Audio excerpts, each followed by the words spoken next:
Hello and welcome to Restore 2022. Although Leviticus is not an easy book to read, I wanted to encourage you to press on with it. And as we've been reminded from yesterday's video, ancient purity and the thinking around it is totally different from us now. The rationale of Leviticus is that God is holy and all the practices are connected to the character of God, who is holy, he's set apart. And the priests are not only the administrators of the rituals and the sacrificial systems, but they're there to teach, they're to examine, treat, and pronounce cleanliness and uncleanliness appropriately, because actually it had to do with people and their proper participation in the worship, with the tabernacle in the center. And chapter 13 of Leviticus deals with treating of different various skin diseases. And my favorite one is verse 40.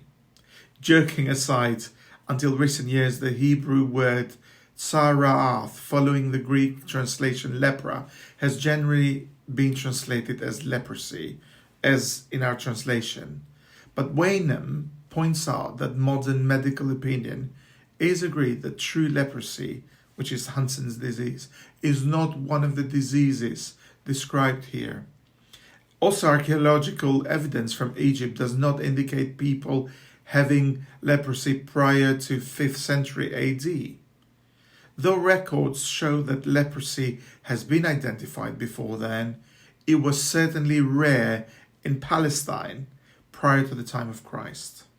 Further, medical authorities affirm that signs and symptoms of Hansen's disease are not indicated in any of the biblical references to tsaraath. True leprosy was designated by the Greek word elephantiasis, not by lepra. Medical efforts to identify the actual disease indicated by tsaraath, the leprous sore of 13:2, and throughout the chapter points to the scaly skin disease of some kind. But reading chapter 13 of Leviticus, we must acknowledge and not minimize the dehumanization experienced by the victims of these dreaded skin diseases. Living alone outside the camp would be the ultimate dread of any Hebrew. Modern Western people are quite individualistic, but the Hebrew lived and breathed the community of God's people, and to be outside the camp was to be separated from God and one's family.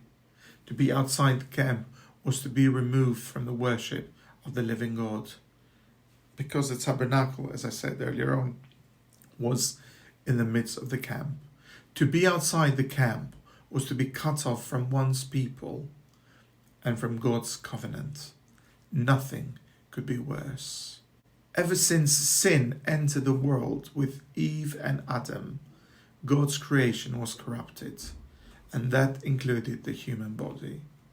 And when we begin to feel the pathos and the utter dehumanization of anyone doomed to live outside the camp as leper or somebody who's affected by leprosy, we start to appreciate the compassion and the love of our Lord Jesus Christ when he cleaned the men affected by this outcasting skin disease.